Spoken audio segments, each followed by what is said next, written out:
James, thank you so much for taking the time to speak to me. I know that you're back in Gaza right now. You haven't been there since November. I've never seen, heard, dealt with what I'm seeing here. And the great crisis is we're not talking in the past tense. It's getting worse, literally, as you and I speak. And you specifically have called it a war on children. Do you want to just explain why? Yeah, it's important because UNICEF, when we make a statement like that, it's based on data. So the war on children was numeric, simply that no war in recent living memory has the sheer number of children killed or wounded in the time frame. And we said this after 6 months. So at no point had we seen in a 6-month period this many children killed or wounded. And now we're more than 50,000. So it's every statement made suddenly looks pale. The burns, 4th-degree burns, the shrapnel, the head wounds, the things that shrapnel does to a child's head, they survive there, but they're in a hospital that's a war zone. Despite doctors doing 24-hour shifts, many of the medicines they need are denied entry to come in here. And then those children, and this is why I say cruelty, then those children are denied the ability to leave. We've learned over 20 months to live without so much. We've learned to live without loved ones who've been killed. We've learned to live without the home that we built for 30 years. But you can't live without food because starvation dominates every conversation. Everyone, it's this daily struggle for food. And that's simply because it's denied to them here. And how, like most things here, okay, ceasefires are complicated.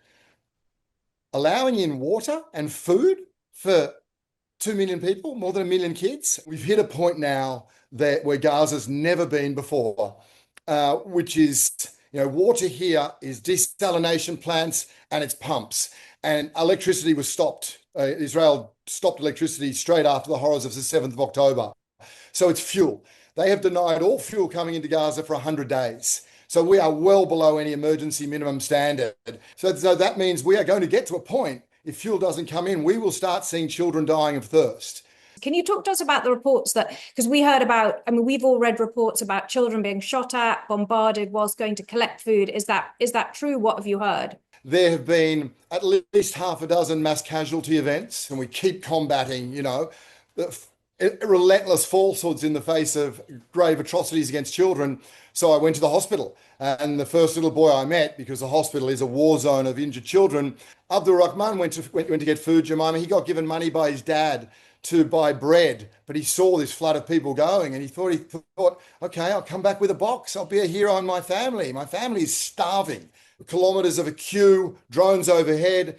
I've heard this now 20 times from 20 different sources. Abdul Rahman ran. There was a tank shell fired. The tank shell shattered. He's got shrapnel all through his stomach, his spleen, his pancreas.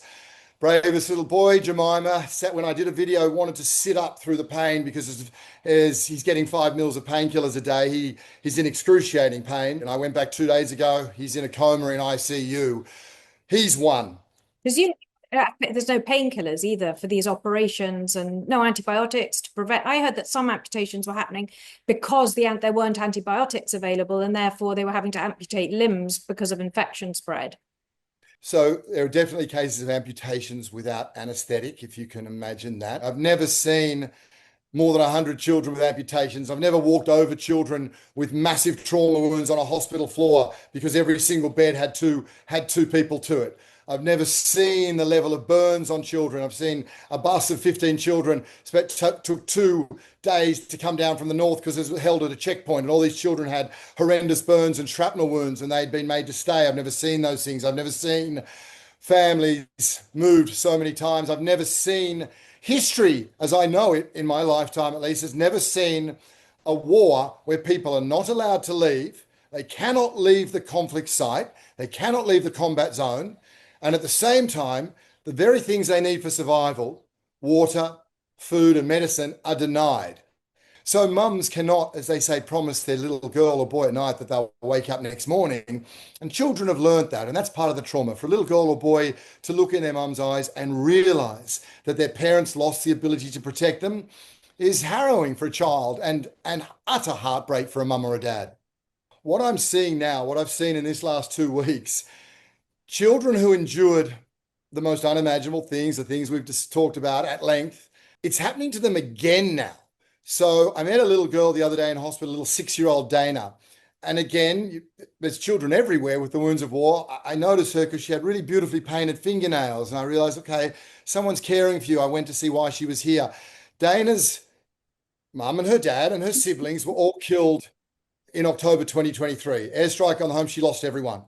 She went to live with her aunties and uncles, and for 6 months, she didn't speak, this little girl. Absolute trauma, didn't say a word. In the last year, they've got her back to, starting to find a little bit of childhood again. And then 2 weeks ago, the home she was in was had an airstrike hit it again at 2 o'clock in the morning. And most of the remaining family members were killed. Home has to just be a place that is safe, and nowhere is safe for them in Gaza. So for anyone with any voice, leverage, even within your own family, this is why we can't tune out, because nothing is over for children here. Horrors are being revisited. A lasting ceasefire is vital for every child here. It's ceasefires and negotiations. During those time, 150 hostages went home, ended that horror, and 600 trucks a day and 400 distribution points. So malnutrition started rapidly declining, access to water increasing, disease declining, 400 distribution points. I mean, UNICEF was sometimes going door to door in terms of looking for malnourished children. That's humanitarian aid. So, want to talk hostages? Let's talk ceasefire. You want to talk about children not starving, which is happening? Talk ceasefire. You want to talk about children not dying of thirst, which will be a first, and we are a matter of weeks, not months away. It's a ceasefire. And I gather that the food distribution center that's been set up by the Israelis, it's with the Gaza Humanitarian Foundation, is only distributing food and in very meager portions, and it's not recognized by the UN for various reasons. There is an attempt to replace that, which has worked in 50 war zones since World War II and worked 2 months ago here. Humanitarian aid has to be neutral. That's the only way to make it safe. You have to be many places at once, 400 distribution points. This has less than 6, all tucked in the same corner. So the worst case scenario, but multiplied, because it's militarized, it's a combat zone. There have been at least half a dozen mass casualty events. It's been designed to replace something that really, really worked and saved lives. This is costing lives. And as a substitution, we will see it push people towards famine much, much more quickly than if humanitarian aid was allowed. This box, firstly, it's only food. Secondly, it actually delivers food poverty based on its lack of nutrients. None of the other things a family needs. Humanitarian aid, though, as you rightly allude to, is vaccines, it's incubators, it's ventilators, it's oxygen. There's one hospital here now with oxygen serving 1 million people. It's hygiene kits for girls. It's so much. I've spent most of my adult life doing what UNICEF does. You advocate for children. It's not very complicated. You advocate that girls and boys get access to a classroom, they get good nutrition, and the children are safe. Gaza is the first place I've ever been where that advocacy, I realize, has to start by somehow advocating that they're actually children, that they fit into this category somehow. That is the most troubling thing I've probably come to realize in Gaza. UNICEF and all humanitarian agencies must be allowed safe access across the Gaza Strip. It'd be actually useful to know exactly what people would be donating to if they are donating to the Gaza Appeal through UNICEF. An organization like UNICEF, we do still so much here. The nutrition support that I see, the trucks, somehow we get to the north. I've just been at the most amazing trauma counseling for children. There's never been a place on earth where every single girl and boy needs mental health support, Jemima. They don't call it PTSD. Child psychologists will not call it PTSD here because it's not post. And they're not being glib. They mean that because if you try and diagnose it in a week's time, they may well have another psychological illness combining it. Cash is a huge thing because sometimes there's something in the market, but you're talking about whatever price it is, 10 to 50 times more expensive than in the United Kingdom or the USA for people whose economy's been trashed. So we do cash grants reaching almost 750,000 people. UNICEF is working behind closed doors. UNICEF is on the ground. We get to program, we get to reach children, but then we also do this. Counselors, psychologists, who we have trained and who now do trauma training. I was 4 days ago in the north as we were delivering that magic food for malnourished babies to grandmothers and mums, all with babies babies in their arms. So there's that. We are the main functioning capacity to keep water going, which requires fuel when it's allowed in. It's part of the beauty of UNICEF in a way. Our mandate is so broad. You know, hygiene kits, we still get some, not enough. Those things like hygiene kits and nutrition, we know we're at 20 to 30%. And that's based on blockades. Other areas, more money just means we reach more people. We get more counsellors on board. We train more counsellors, or we give more cash to families. And boy, oh boy, do people who are on the margins know exactly how to spend money. But if you're able to help anybody watching in terms of what they could possibly do to help, whether it's, you know, donations, advocacy, lobbying MPs, messaging, like what should we do if we're listening to you now?